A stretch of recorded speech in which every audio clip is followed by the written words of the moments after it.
Ora, muito boa tarde, seja bem-vindo a mais um programa consultório. Já sabe que são 2 da tarde, por isso está na hora de falarmos de saúde e bem-estar precisamente aqui então no Porto Canal. E começamos precisamente com a otorrinolaringologia para conhecer os sintomas de alterações da voz a que devemos estar atentos e também aprender alguns conselhos para ajudar a prevenir alguns problemas na voz. Depois desta explicação, com a nossa médica especialista em otorrinolaringologia, vamos abrir as portas deste espaço e, claro, vamos ouvir a sua questão relacionada com este tema, também a sua partilha de opinião e ainda a sua dúvida relacionada com otorrinolaringologia. Daqui a pouco já vou recordar o número de telefone, também o endereço de e-mail para que possa participar.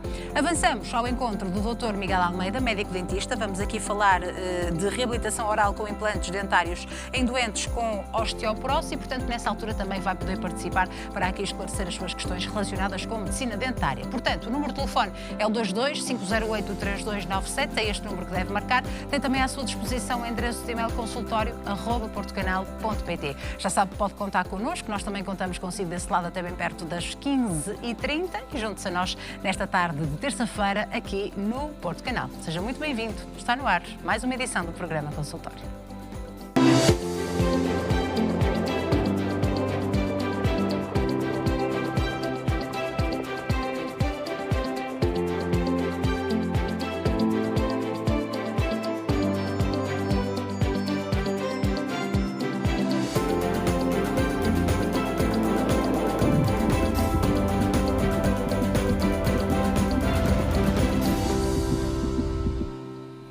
Muito boa tarde mais uma vez, seja bem-vindo ao programa Consultório. Como disse há pouco, já são 2 da tarde e por isso vamos então falar de saúde e bem-estar aqui no Porto Canal. Portanto, hoje temos 2 especialidades em cima da mesa, estão então reservadas para a edição de hoje. São elas otorrinolaringologia, que vai entrar já de seguida, também medicina dentária, no que diz respeito ao último bloco, daqui a pouco, com o Dr. Miguel Almeida, mas pode já garantir a sua inscrição para ver aqui as suas dúvidas esclarecidas, também a sua partilha de opinião. Já sabe que de segunda a sexta-feira, a partir das 2 da tarde, faz parte deste programa, do programa Consultório. Para isso, só tem que marcar o número de telefone 22-508-3297 ou participar por escrito através do endereço de e-mail consultório@portocanal.pt. E agora vamos falar das alterações na nossa voz, vamos também falar de rouquidão e, acima de tudo, dos cuidados que devemos ter com a nossa voz. É verdade, é algo muito, muito importante que temos e por isso temos que cuidar dela. É a nossa convidada a doutora Isabel Pinto, médica otorrinolaringologista no grupo Trofa Saúde, Salfena, Gaia, Ovário, Santa Maria da Feira, e a quem agradeço muito a presença, Sra. Doutora. Obrigada. Muito obrigada, é um gosto recebê-la. Muito obrigada por todas estas dicas que vamos aqui aprender para depois pormos em prática. Se calhar, Sra. Doutora, antes de falarmos destes cuidados e destas alterações que podem surgir, seria interessante saber como funciona a voz, não é? Sim. Algo que quase todos nós utilizamos diariamente. Sim. E precisamos. E é tão importante na comunicação entre as pessoas. Precisamente. A voz eu gostava de realmente começar por falar onde é que se gera, como é que se gera a voz. A voz é gerada na laringe, que é um órgão que todos nós temos no pescoço, fica entre a língua e a traqueia. A laringe tem muitas funções, sendo que todas elas são bastante importantes, nomeadamente a respiração, a fonação para a geração da voz, Claro. A deglutição e também uma função protetora da via aérea, uma vez que impede a aspiração, por exemplo, de corpos estranhos para a via aérea inferior. E então, como é que a voz se gera? Através das cordas vocais, que são 2 músculos revestidos por mucosa, que se localizam na laringe. Eles encontram-se lado a lado e as cordas vocais são obviamente móveis. E então, quando nós queremos falar, o que acontece é que as cordas vocais, elas encerram-se e o ar que vem dos pulmões, expirado, ao passar por elas, vai fazer com que elas vibrem. É um processo altamente dinâmico e é esta vibração que vai originar o som que é gerado. Este som depois é modulado nas diversas cavidades de ressonância que nós temos, ou seja, o nariz, a boca, a faringe, o som nessas cavidades vai ser alterado e vai originar depois as características vocais finais de cada indivíduo. Por isso é que a voz de cada pessoa é única, claro. Porque também a anatomia de cada um de nós é única. É um processo muito dinâmico, fisiologicamente eu acho muito interessante, porque realmente tem uma grande maleabilidade na sua execução. E com a respiração certa e certos exercícios também nós conseguimos alterar a nossa voz, não é? Sim, Aliás, os profissionais de voz, que utilizam a sua voz como meio de comunicação, conseguem fazer isso. Sim, existe uma grande capacidade de expansão, de alteração A voz é muito maleável e isso é uma coisa muito interessante. É possível fazer muita coisa com a nossa voz. Claro que existem características únicas basais e que algumas delas não são passíveis de ser alteradas, mas com o treino certo é possível fazer coisas realmente incríveis. É Sim. verdade. Temos belíssimos cantores portugueses, por exemplo, que são incríveis e só por aí já conseguimos perceber. Portanto, como meio poderoso de comunicação, parece-me que desvalorizamos um bocadinho a importância da voz e alguns dos cuidados que devemos ter, não é? Sim, acho que não é claramente uma das questões que mais normalmente preocupam as pessoas. Muitas vezes as pessoas têm alterações da voz que se arrastam durante anos e que as pessoas não valorizam porque parece não ser uma coisa importante. Mas é uma questão de qualidade de vida, é uma questão de comunicação. Já não falando dos profissionais que usam a voz na sua profissão, aí é evidente, mas todos nós, em algum momento da nossa vida, podemos vir a ter disfonia. A disfonia ou rouquidão. É uma queixa muito frequente. Estima-se que 1/3 da população, em algum momento da sua vida, vai ter disfonia. Portanto, é uma coisa realmente comum. É também muito prevalente nas crianças, com uma prevalência estimada de 24%, sendo que nessas idades é mais comum nos rapazes e entre os 8 e os 14 anos. E nessas fases etárias, sobretudo associado a um mau uso vocal, né? As crianças gritam muito, berram muito, portanto é mais comum acontecerem lesões nessa faixa etária. No resto das outras faixas etárias, a rouquidão é mais comum nas mulheres, é mais comum também nos idosos, porque a própria laringe tem alterações degenerativas características da idade e que também se vai associar a uma alteração da voz normal com a idade. É curioso ver que as mulheres, à medida que vão envelhecendo, vão ficando com uma voz mais grave e os homens vão ficando com uma voz mais aguda, como se houvesse uma inversão das características vocais relacionadas com o género. E, claro, os profissionais da voz também têm elevadas necessidades vocais, mas a verdade é que quando falamos de profissionais da voz não estamos só a falar de cantores e atores, apresentadores. Sim, sim. Também estamos a falar de médicos, de advogados, de professores também. Comerciais.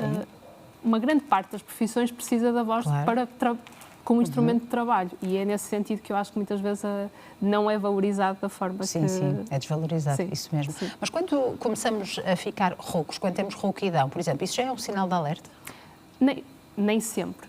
A maior parte dos episódios de rouquidão surge num contexto agudo e num contexto de uma infecção da via aérea superior, como agora, nesta altura do ano, tantas queixas associadas, normalmente associada aos quadros de constipação, de gripe, em que, na maior parte das vezes, é provocada por uma infecção vírica e que resolve ao fim de 7 a 10 dias. E, normalmente, essa rouquidão associa-se às outras queixas da constipação ou da gripe, como a obstrução nasal, o pingo, os espirros, mesmo a tosse. Nesse contexto, a probabilidade da rouquidão passar é muito elevada. Quase todos os episódios, ao fim de 7 a 10 dias, estão resolvidos. Noutros casos, tal não acontece. Quando não acontece uma recuperação ao fim desse tempo, começa a ser mais indicado procurar ajuda, sobretudo quando os doentes apresentam certos sinais de alarme. Quando nós temos uma alteração da qualidade vocal, em que se associam a alterações como a tumefações cervicais, os doentes que têm aqueles papinhos no pescoço, doentes fumadores, doentes que têm queixas também em dificuldade em engolir, doentes com perda de peso, com muito cansaço, com falta de ar. Claro, isto são sinais de alarme que devem motivar uma observação muito mais urgente, procurar ajuda mais depressa. E o que é que pode estar por trás de alguns desses sintomas? Estas queixas que eu acabei de falar, nós preocupamos sobretudo porque são queixas que podem ser sugestivas de malignidade, que é uma das causas possíveis de alterações da voz, sendo tanto possíveis por tumores da própria laringe, que são de facto mais comuns em fumadores, mas também mesmo tumores dos pulmões ou tumores do mediastino, tumores de zonas em que passa a inervação da laringe e que, portanto, os tumores podem provocar uma compressão dessa inervação e causar uma disfonia exatamente porque a laringe deixa de ser inervada corretamente. Essas são, assim, a queixa que nos faz mais alertar. Não é, apesar de tudo, a causa mais comum de disfonia de longa duração. A causa mais comum de uma disfonia crónica é um mau uso vocal ou um excesso de uso vocal. Existem também outras possíveis causas, várias causas, nomeadamente de outras doenças sistémicas com repercussão na laringe, como sejam doenças autoimunes, artrite reumatoide, a sarcoidose, a amiloidose, doenças neurológicas. A doença de Parkinson também pode provocar alterações na voz. Alterações endocrinológicas, O hipotiroidismo associa-se também muitas vezes a uma voz mais fraca. A menopausa, em que a alteração hormonal também, como eu falava anteriormente, provoca uma alteração também da qualidade da voz. Causas inflamatórias, como seja o tabaco, que é altamente inflamatório. É um dos fatores de risco, não é? Sim, quase sim, para tudo. Sim, o tabaco provoca um inchaço natural das cordas vocais, daí que os fumadores apresentem uma voz mais grave, sobretudo as mulheres notam-se muito essa diferença, têm uma voz de uma tonalidade muito mais grave. É curioso ter às vezes assim os doentes na consulta, as mulheres a queixarem-se quando falam ao telefone, serem confundidas com homens por causa dessa diferença. As próprias alergias podem provocar disfonia, devido a uma inflamação contínua da mucosa respiratória. E o refluxo gastroesofágico ou faringofaríngeo também é uma queixa muito desvalorizada pela maior parte das pessoas, mas que se pode associar também a queixas de disfonia. Normalmente os doentes, quando têm refluxo faringofaríngeo, ou seja, o refluxo de ácido que chega à garganta, não têm só queixas de alteração da voz. Normalmente são doentes que têm queixas de ardor, da sensação que têm sempre aqui um muco, uma sensação de que precisam estar sempre a pigarrear. Sim. São doentes que parecem que têm sempre aqui uma impressão na garganta. Também é uma queixa muito frequente de nós a termos na nossa consulta. Portanto, se estes sintomas persistirem, cerca de 2 semanas, Sim. aí deve-se procurar um profissional de saúde. Sim. Para se fazer o diagnóstico e iniciar então o tratamento. Sim, é importante de facto estar atento àquilo que são as alterações da voz, sendo que as alterações da voz não têm necessariamente que ser só uma voz rouca. Claro, ou há outros sintomas. Há outras, porque acaba por se focalizar só um bocadinho naquilo que é o conceito mais tradicional da rouquidão.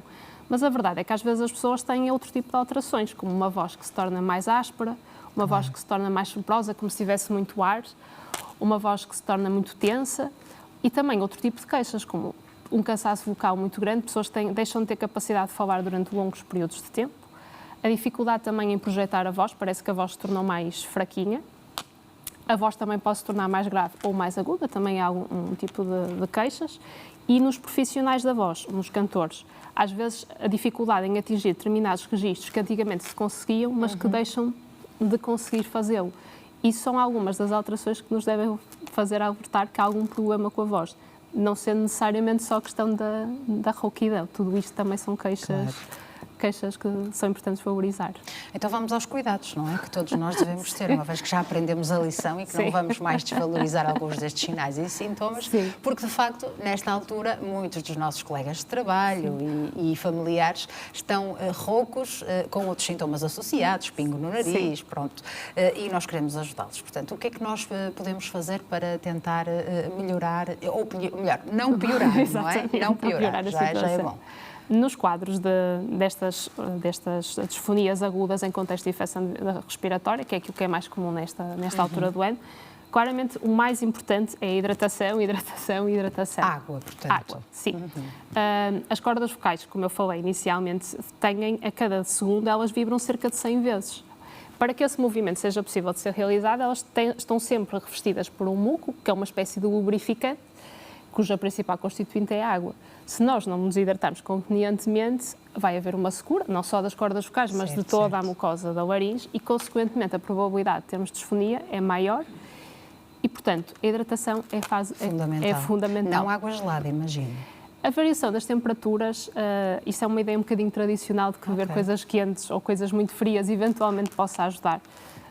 Aquilo que a literatura hoje em dia nos diz é que, acima de tudo, é importante beber água. Os extremos da temperatura não são aconselháveis, pelo risco de queimadura. O frio tem algumas vantagens e o quente também. Ambos são anestésicos, portanto, acabam por dar algum alívio momentâneo, sendo que o frio ajuda a diminuir a inflamação, mas, por outro lado, pode prolongar o quadro. E o quente também aumenta a inflamação associada. Portanto, a temperatura ambiente é mais do que suficiente. É o ideal. É o ideal. Outro reforço da hidratação da mucosa respiratória é a realização de nebulizações, que também com soro fisiológico, vapor de água. É uma forma muito eficaz de fazer com que a água chegue diretamente às cordas vocais e à laringe. O repouso vocal numa fase de doença é fundamental. Isso é um dos maiores erros. é, quando nós estamos roucos, insistir em falar. Ou sussurrar, pelo menos. Sim. Não devemos fazer isso. Não devemos sussurrar. Sussurrar é uma ideia, as pessoas têm a ideia que sussurrar é falar mais baixo, mas na verdade o que elas estão a fazer é fazer um esforço muito grande e esta tensão, na verdade, agrava a inflamação das cordas vocais e, portanto, não faz com que o quadro passe mais depressa, pelo contrário, pode mesmo agravar o próprio quadro. É realmente fazer um verdadeiro repouso vocal, que é não falar. Claro. Hidratação, repouso vocal é o mais fundamental. Nesta altura do ano, com queixas nasais, o tratamento sintomático também é importante, com a utilização de descongestionantes nasais, antihistamínicos, vão ajudar a secar o nariz, mas às vezes também é algo que não passa um bocadinho despercebido às pessoas, sobretudo porque muitas destas medicações são de venda livre, portanto as pessoas acabam muitas vezes por se automedicar. Estas medicações associam-se a uma secura da mucosa, que é o propósito para que elas são realizadas, e são importantes, obviamente. Mas, se por um lado nós estamos a fazer uma medicação para secar a mucosa, nós temos também de nos responsabilizar e beber mais água para compensar. Claro, hidratar ainda porque mais. senão o tratamento ele próprio também pode dificultar a uma rápida resolução. Depois, fora deste contexto mais agudo, é sempre importante, como eu disse, quando estamos roucos, estamos mais cansados, parar de falar, fazer várias pausas ao longo do dia, sobretudo quando a nossa profissão requer falar continuamente, parar ao longo do dia. Importante também não esforçar a voz aos extremos, ou seja, não falar nem muito alto nem muito baixo e também tentar evitar gritar ou sussurrar. Lá está, por serem exercícios muito violentos para as cordas vocais. Às vezes evitar também falar em sítios com muito barulho, porque a tendência natural é as pessoas tentarem falar acima do barulho. Claro, mais alto. É melhor usar o microfone nesses casos, sendo possível, do que estar a tentar esforçar ainda mais a voz. Outra característica que muitas vezes as pessoas têm é pigarrear. Certo. Que é aquela sensação de parece que temos assim aqui sempre alguma coisa. E nós fazemos tanto isso, não é? É. Pronto, isto não se pode fazer, eu sei. É um muito mau costume. Claro. Porque normalmente pigarrear é sinal de que nós estamos a beber pouca água. Doutora, nem de propósito. É na altura certa. Se me permite, já bebi um bocadinho de água, já dei o exemplo lá para casa. Pronto. Porque nós temos sempre muco na nossa garganta, faz parte, como eu já expliquei, mas quando ele se começa a tornar muito espesso, parece que nós passamos a ter uma percepção que ele está lá. E é por isso que nós sentimos vontade de pigarrear. Só que ao pigarrear, o muco não se vai mexer, vai continuar praticamente no mesmo sítio, e isso vai provocar mais inflamação, o que em si vai ter como resposta um excesso de muco. Claro. Portanto, não funciona, não vai resolver e vai mesmo agravar as queixas. De resto, aqueles cuidados gerais, como dormir bem, a fadiga associa-se realmente a uma diminuição, sobretudo, do suporte respiratório, claro, e, portanto, também dificulta a capacidade de falar.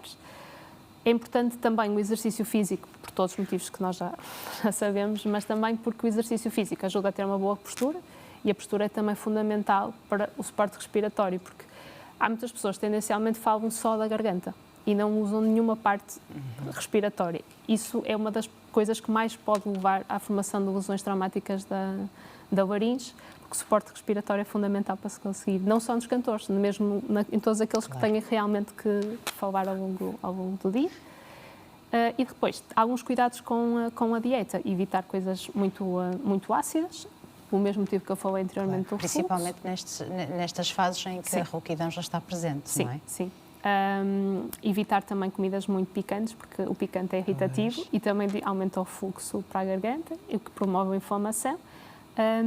E estes são, assim, os cuidados gerais. Fumar é completamente desaconselhável em qualquer altura, mas nesta, sim, então, em particular, menos, não é? Vai com certeza agravar. Sim, vai inflamar ainda a garganta, que por si só já se encontra. Os fumadores têm a garganta num estado crónico de inflamação. É mesmo uma laringite crónica, é uma forma de inflamação crónica da garganta.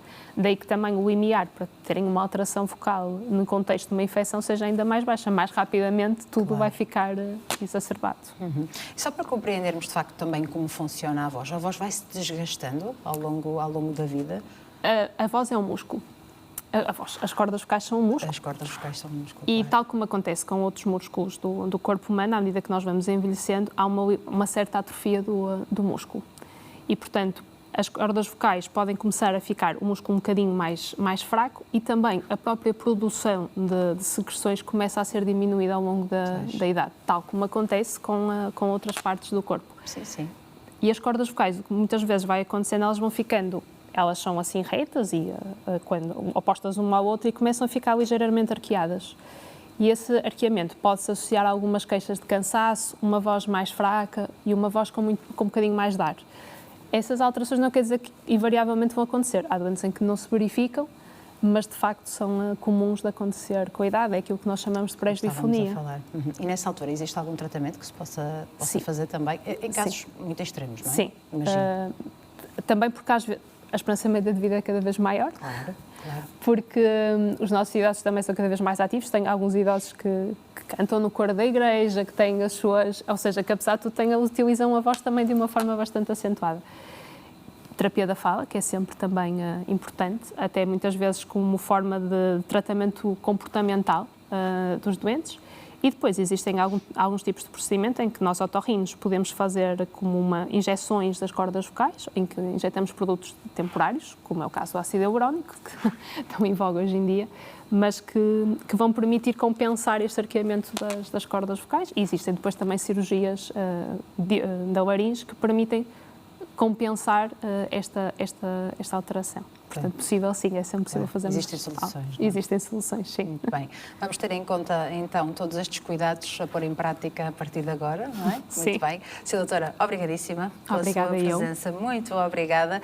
Vamos agora ouvir as dúvidas dos nossos telespectadores também. Já sabe que pode aqui partilhar a sua opinião sobre este tema, cuidados que devemos ter com a nossa voz e alerta se de facto existirem alterações na nossa voz. Muito obrigada mais uma vez, Sra. Doutora. Vamos agora fazer um curtíssimo intervalo. Pode aproveitar esta pausa para se inscrever através do número de telefone 225083297 ou também por escrito através do endereço de e-mail consultório@portocanal.pt. Ficamos à espera da sua inscrição, da sua participação, pergunta, caso ou testemunho após este curtíssimo intervalo. Até já.